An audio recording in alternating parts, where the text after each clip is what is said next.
के अंदर हिसार के आप सारी पत्रकार छायाकर बंधु है। तो आज एक मैसेज देने के लिए आप सभी से रूबरू होकर प्रेस कॉन्फ्रेंस करने का आयोजन किया गया है। हमारे एडवोकेट विनोद कसमा जी, जो बड़े लंबे टाइम से राजनीति में सक्रिय हैं और ना सिर्फ सक्रिय होकर समाज के हर प्रकार के मुद्दे उठाते आए हैं, जो कि पूर्व में हिसार बार एसोसिएशन के ऊपर डाल रहे हैं और फिलहाल जाट संस्था के लीगल एडवाइजर है।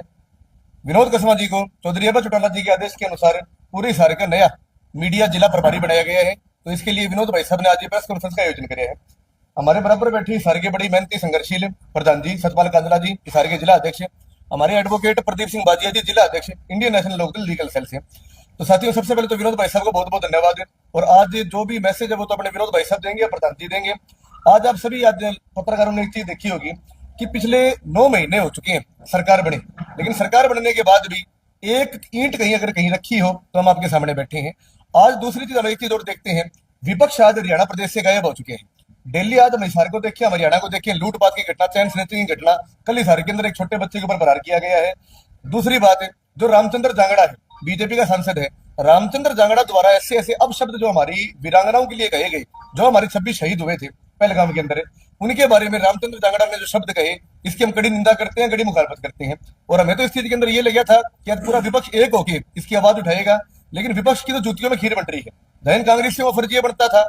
आप सबने एक चीज नोट नहीं करी होगी, उस रामचंद्र जांगड़ा ने सिर्फ और सिर्फ हमारी वीरांगनाओं के बारे में टिप्पणी नहीं करी, उसने हमारे महात्मा गांधी, हमारे बापू, हमारे राष्ट्रपिता के बारे में भी टिप्पणी करी है। उन्होंने ये कहा है कि ये जो हमारी आजादी आई थी, ये सिर्फ चरखे से नहीं आई, ये आई है हमारी उस चीज से। तो मैं एक बात कहना चाहता हूं, जहां ये कांग्रेस बड़े लोग 24 घंटे महात्मा गांधी के ऊपर राजनीति करते हैं, जहां ये कांग्रेसी और जो बाकी विपक्ष के लोग बैठे हैं बड़ी बड़ी बातें करते हैं, लोगों की जूतियों में खीर बन रही है। इस चीज के अंदर पिछले 2 दिन से आपको पता है कोर्ट की छुट्टी है, सरकारी छुट्टी चल रही है। सोमवार को पूरी इंडियन नेशनल लोकदल हिसार की तरफ से हिसार के लघु सचिवालय के गेट के सामने एक पुतला फूंका जाएगा। और ना केवल पुतला फूंका जाएगा, इंडियन नेशनल लोकदल पार्टी सिर्फ ज्ञापन नहीं देती, हम एक चेतावनी पत्र जारी करते हैं। अगर 10 दिन के अंदर अंदर इस भ्रष्ट सांसद रामचंद्र जांगड़ा का इस्तीफा नहीं लिया जाता तो पूरी Indian National Lokdal party Chaudhary अब्बा चौटाला जी के आदेश के अनुसार सड़कों के ऊपर उतरेगी और बहुत बड़ी चीज होगी। अभी मैं हमारे बड़े भाई साहब एडवोकेट विनोद कसमा जी से अनुरोध करता हूं, आप सबको संबोधित करें। आप सब भाई, आपका बहुत बहुत धन्यवाद। मैं सबसे पहले तो धन्यवाद देना चाहता हूं भाई अभय सिंह चौटाला जी का, जो हमारे राष्ट्रीय नेता है पार्टी के। उनके दिशा निर्देश पर मुझे हिसार मीडिया प्रभारी बनाया गया। हमारे जिला प्रधान सतपाल जी काजला, हमारे बड़े भाई श्री प्रदीप सिंह जी बाजिया, साहिलदीप कसमा जी छोटे भाई, मैं विनोद कसमा एडवोकेट, आप सबका यहाँ पे पहुंचने पर हार्दिक स्वागत करता हूँ। और जो दिन प्रतिदिन हरियाणा में भ्रष्टाचार फैलता जा रहा है, आप देख रहे हो पिछले 3 विधानसभा सत्र हो गए हैं, आज विपक्ष का कोई भी नेता जो कांग्रेस नहीं बना रही है। असल में भूपेंद्र सिंह हुड्डा और उसकी कांग्रेस बीजेपी की पार्टी की बी टीम है, क्योंकि कोई विपक्ष का नेता ही नहीं है। जो भी मुद्दे हैं, चाहे वो विधानसभा में कोई आवाज बोलने, चाहे बेशक हमारी पार्टी के 2 विधायक सारे हो, लेकिन वो असल में विपक्ष की जो भूमिका वही निभा रही है। अब जो पीछे सी ऑपरेशन सिंदूर हुआ था, जो एक सेना ने कितने बढ़ चढ़कर पाकिस्तान की नाक में दम कर दिया था, उसके ऊपर आए दिन प्रतिदिन बीजेपी के कोई ना कोई मंत्री, डिप्टी सीएम आए दिन सेना के ऊपर आरोप प्रत्यारोप लगाते रहते हैं। वो कहते हैं कि मोदी ही सब कुछ है। अब पीछे सी मध्य प्रदेश में जो विजय शाह वहां का मंत्री है, कैबिनेट सत्र का मंत्री है, उसने सोफिया कुरैशी के ऊपर ये बोला है कि उन्होंने तो वो तो आतंकियों की बहन है, उन्होंने अपने भाइयों का कत्ल किया है। बताओ कितनी कायराना जो है कर्नल सोफिया के ऊपर उसने टिप्पणी की है। उसके बाद मध्य प्रदेश का उप मुख्यमंत्री ने तो ये कहा है कि बीजेपी मोदी के आगे सेना, तीनों सेनाएं हैं जो अपनी वायु सेना, थल सेना, तीनों की तीनों सेना जो नमस्तक है। ये कोई कितना बेतुका बयान जो है जारी करते हैं, जो जिसकी जितनी भी निंदा की जाए वो उतनी कम है। उसके बाद अब जो हमारे हरियाणा से ही है रामचंद्र जांगड़ा जी, उसने कितनी गलत टिप्पणी की है। उन्होंने तो ये तक बोल दिया कि जो वहां पे शहीद हुए उनकी जो महिलाएं हैं, उन्होंने हथियार नहीं उठाए वरना वो आतंकवादी पकड़े जाते हैं। मैं पूछना चाहता हूँ, रामचंद्र जांगड़ा जी को भेज दे अगर वो पकड़ लेते तो। मतलब आए दिन कितनी बड़ी बड़ी मतलब ये जो मतलब गलत बातें बोलते हैं, सेना के ऊपर लाछन लगाते हैं। ये समझते हैं कि मोदी ने ऐसे हर साल में हर सरकारों में होता है। बीजेपी को अब जो बढ़ा चढ़ा के ये बोल रही है, मतलब कुछ भी पता नहीं है इनके मंत्रियों को। पीछे से मोदी जी ने टिप्पणी भी जारी की भी, जो मंत्री है वो कम बोले। उसके बाद जो बड़ी बड़ी बातें करते हैं, ये कहते हैं कि हम पाकिस्तान का पानी रोक देंगे। अब पीछे से 6 दिन पहले बाढ़ ब्रांच टूटी है आंसी से निकल के टेंट के आसपास से, 6 दिन हो गया वो पानी नहीं रोका गया। ये पाकिस्तान का पानी रोकने की बात कर रही है। आप लोग देख ही रहे हो, उसकी वजह से वहां पीछे एक बिजली बोर्ड था, उसके अंदर जो पानी भरा पड़ा है, 6-7 गांव लगभग 250-300 ढाणियां जो बिजली से प्रभावित हो रही है। बात ये पाकिस्तान का पानी रोकने की बात कर रही है। गए तो थे जी विधायक जी कसी लेके। कस्सी से कोई पानी रुका करता है क्या, बताओ? कोई खेत का नक्का थोड़ी रोक रहा है जो विधायक जी कस्सी लेके वहां पे लग गए मीडिया में फोटो खिंचवाने के लिए कस्सी ले गई, ये तो गलत बात है ना। कितनी जेसीबी 6 दिन हो गए, प्रशासन 5 बार तो हिसार का जो डीसी आवाज आया, अभी भी पानी मतलब धीरे धीरे चल रहा है। कितने 500 क्यूसेक उस नहर के अंदर पानी था, सारा बर्बाद हो गया। लगभग 6-7 गांव थे वो पूरे जलमग्न हो रही है। वहां पे फसलें थी, बड़ी मुश्किल से तो मतलब लोगों ने ट्यूबवेल के साधन से, पहले जब फसल का टाइम आया तब पानी नहीं छोड़ा, और लोगों ने जो ट्यूबवेल के माध्यम से जो थोड़ी बहुत नरमे की बिजाई करी है वो उसमें जल भराव हो गया। पिछली बार की तुलना में अगर आप बात करें तो 10% कपास की बिजाई हो पाई है, क्योंकि मेन मार्च और अप्रैल और मई तो बंदी रही है 3 महीने की। पानी लोगों को पीने का भी पानी नहीं है। 500 हजार रुपए में जो टैंकर है वो उससे लोगों ने अपने घरों की डिग्गियों में डाला है, उससे पानी पीने का काम कर रहे हैं। वकील साहब, 2 बड़े मुद्दे हैं। नहर सफाई के लिए 2 महीने वक्त करते हैं, नहरों का हाल आपने देखा, मरे हुए जानवर पड़े, कूड़ा करकट पड़ा है, सफाई का पैसा कहाँ से बचा? कुछ नहीं, ये सब घोटालाबाजी करने के लिए जो नहरों की सफाई का एक पीरियड होता है, एक्शन एसडीओ सब इसमें मिले हुए हैं। नहरों की सफाई के नाम के ऊपर 10-10, 15-15, 20-20 लाख रुपए की जो है मतलब दिखा के 2 दिन और खाली बिल में चढ़ा देते हैं। सफाई नाम की कोई व्यवस्था नहीं है। एक सिर्फ ये बाल छुट्टी एक सफेदा टूटा था आंधी के कारण, पूरी रात वहां पे कोई किसी ने संभाला नहीं। वहां पे उस नहर के अंदर बंदा लग गया, पानी ऊपर से रिसके, वो बहुत बड़ा कट लग गया। जिस दिन ये तूफान आया रात के 12 बज के कुछ करीब मिनट पर एक सफेदा टूटता है, जड़ से रिसा होता है। मौके पर हमारी टीम पहुंची, पुलिस की गाड़ी थी, एसटीओ था, लेकिन एसटीओ साहब ने कोई त्वरित प्रभाव से एक्शन नहीं लिया, जेसीबी खड़ी रही। क्या उसी वक्त अगर जेसीबी चलाई जाती तो बड़े नुकसान से बच सकते? बिल्कुल बच सकते थे। मौके पे प्रशासन क्या नहीं कर सकता, सब कुछ कर सकता है प्रशासन। मैं कह रहा हूँ 5 बार डीसी जाया है वहां पे, डीसी साहब जो है वहां पे 5 बार जाया है, पानी नहीं रुका। उल्टा वहां पे जो कम से कम 5-6 गांव का है, और उस बिजली पावर हाउस से अपने सेक्टर 15 में पीएलए में भी बिजली सप्लाई होती है, कैंट एरिया में भी। आज वो 6 गांव 7 गांव जो है बिल्कुल 5 दिन हो गए, बिल्कुल भी बिजली मतलब नहीं आ रही। बस साहिल, क्राइम बढ़ रहा, आपने भी कभी मामला उठाया। कल एक 9वीं के बच्चे को गोली मार दी, एक बच्चा गला रहते ही घटना थी। जिस तरीके से क्राइम बढ़ रहा, इंडियन नेशनल लोकदल क्या करेगी कि सरकार इस पे रोक? इंडियन नेशनल लोकदल का हमेशा से जब से हमारी सरकार थी ना, हमारी सरकार के अंदर ये आंकड़ा चेक कर सकते हो आप कि सबसे कम क्राइम रेट होता था। आज आप ये चीज देखो कि छोटे छोटे बच्चों के ऊपर अत्याचार होने लग गया। कल हिसार के अंदर मैं आप सभी पत्रकार साथियों को देख रहा था, अपने एक बच्चे की वो दिखाई थी। एक कोई बेचारा 9 साल का 7 साल का बच्चा था, उस बच्चे का गला रेत रखा था और झाड़ियों में फेंक रखा था। कोई ईमानदार आदमी उसको बाद में वहां लेके आप मीडिया ने उस चीज को दिखाया। दूसरी बात, आप पूरा हरियाणा में देखो, डेली चैन स्नैचिंग की घटनाएं, लूटमार की घटनाएं, डेली अपराध के आंकड़े बढ़ते जा रहे हैं। इस सरकार को जाहिर इस पर एक्शन लेना चाहिए। ये सरकार तो अपने कमरों में बैठ के मखौल कर रही है, हंस रही है। आज जो मुख्यमंत्री हरियाणा के बैठे हैं, आज तक के सबसे मजाकिया मुख्यमंत्री बैठे हैं। रही बात इंडियन नेशनल लोकदल के रोल की, इंडियन नेशनल लोकदल सिर्फ मीडिया के सामने नहीं आती, वो सड़कों के ऊपर होती है। हम इसकी सड़कों के ऊपर लड़ाई लड़ रहे हैं और अंतिम सांस तक लड़ाई लड़ेंगे। आज जरूरत है ऐसे अधिकारियों पे पकड़ बनाने की। इस सरकार के अधिकारियों पकड़ ही नहीं है।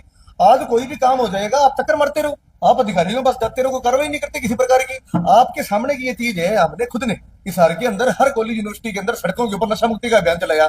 मैंने खुद ने हिसार के सिविल लाइन थाना के अंदर, सिटी थाना के अंदर 10 अपराधियों के नाम बताए, वहां जाके लिखित के अंदर देखकर मैं बोलता हूं मैं उनके ऊपर केस करता हूं, उनको पकड़ो, सलाखों के पीछे करो। वो लोग नशा बेचते, नशा तस्कर है और हमारी आने वाली पीढ़ी को खत्म कर रहे हैं। इस प्रशासन ने आज तक उनके ऊपर कार्रवाई नहीं करी। आज वो खुले घूम रहे हैं।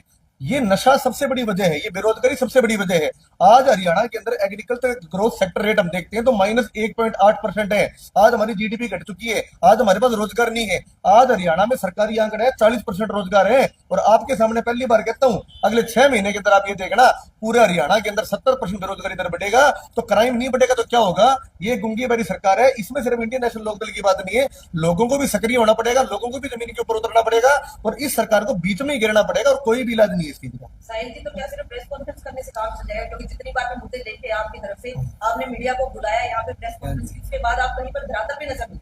आज मैं बात करूँ सर, जो मीडिया प्रभारी को नियुक्त किया गया है, आपको एक पद दिया गया है, एक आपको कार्यभार संभाला गया है, इसमें अब आप इंडियन नेशनल लोकदल को किस तरह से आगे लेकर के जाएंगे? क्योंकि अब अभी की भी अगर बात करें, पूरी पार्टी में सिर्फ साहिल कासवा के अलावा कोई नजर नहीं आता।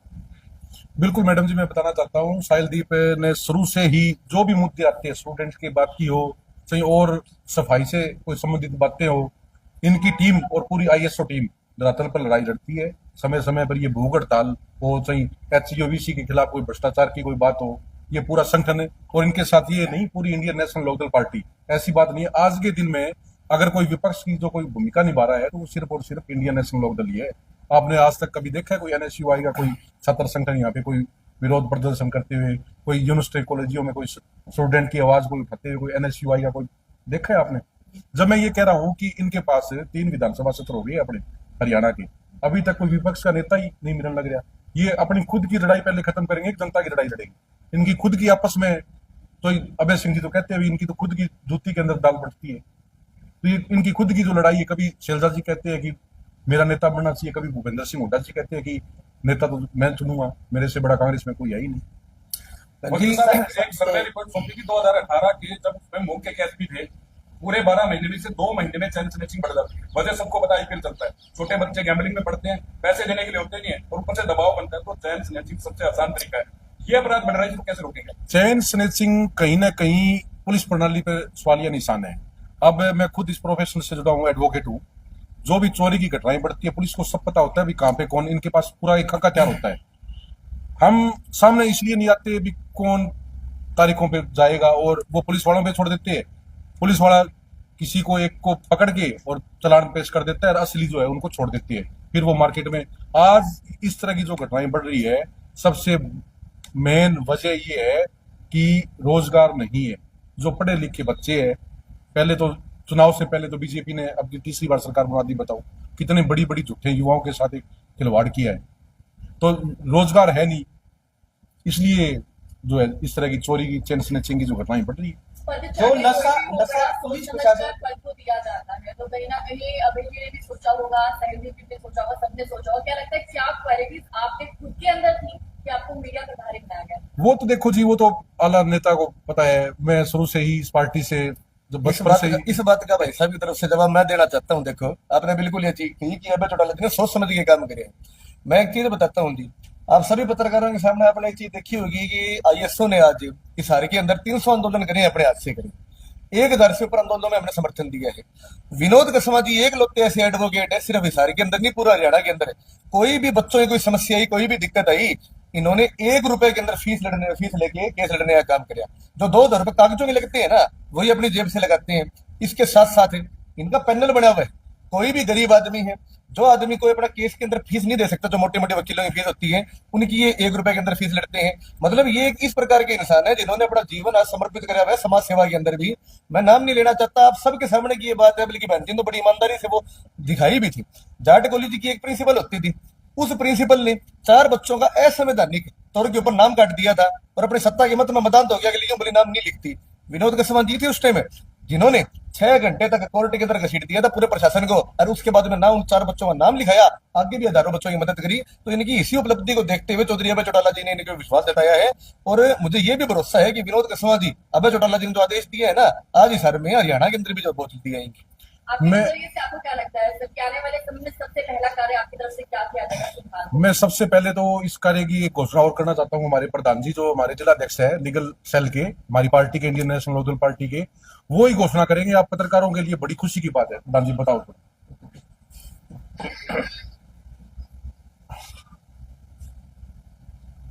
पत्रकारों के लिए तो लीगल सेल की तरफ से तो हम एक ही घोषणा कर सकते हैं, अगर किसी पत्रकार के खिलाफ कोई मुकदमा होता है तो हम वो फ्री ऑफ कॉस्ट लड़ेंगे और जितनी मदद हमारे से सड़कों पर आकर होगी वो भी करने के लिए हम तैयार हैं। कसवा जी, आपके न्यायालय के बिल्कुल साथ ही तहसील लगती है और तहसील के अंदर सुविधा शुल्क के नाम पर 6 टोकन करते हैं। जी सरकारी फीस है वो तो ठीक है भरी जाती है, लेकिन उसके अलावा जो चल रहा है जी। उसकी आवाज क्या उठाएंगे? क्योंकि एक आदमी बड़ी मुश्किल से प्लॉट खरीदता है, प्लॉट खरीदने के बाद में फिर उसको भ्रष्टाचार का कहीं ना कहीं मतलब हिस्सा तो बनना पड़ता है मजदूरी उसकी। बिल्कुल। क्या आपकी पार्टी इस चीज को लेकर मुद्दा उठाई? नैन साहब, आपने बहुत ही अच्छा ये मुद्दा उठाया है। आज अगर आप कोई 100 गज का प्लाट बेचने के लिए जाओगे तो कम से कम 5-6 तरह की एनओसी है, वो आपको लेनी पड़ेगी। उसके बाद हर एनओसी में कोई नगर निगम से, कभी पटवारी के पास चक्कर काटना पड़ेगा, कभी बिजली बोर्ड से एनओसी लेनी पड़ेगी, नगर निगम से एनओसी लेनी पड़ेगी। और हर एक एनओसी में आपके 1500 से लेके 2000 रुपए तक का आपका लगभग 12,000 रुपए तो आपके यहाँ खर्च होगी। फिर आपका उसके अलावा जो स्टाम्प है वो देखो सरकार को जाता है, उसमें किसी उसके बाद सुविधा शुल्क के नाम पर 10-15,000 रुपए और आपको देने पड़ेंगे। मतलब एक 100 गज के प्लाट के ऊपर आपका 30-35,000 रुपए आपका रिश्वत के नाम पर जाएगी। और आज के टाइम में सबसे बड़ा जो भ्रष्टाचार का अड्डा है वो तहसील है। आपकी पार्टी का क्या रुख रहेगा, वो कैसे लड़ेगी, क्योंकि आम जनता तो परेशान है, कुछ हो नहीं रहा समझ।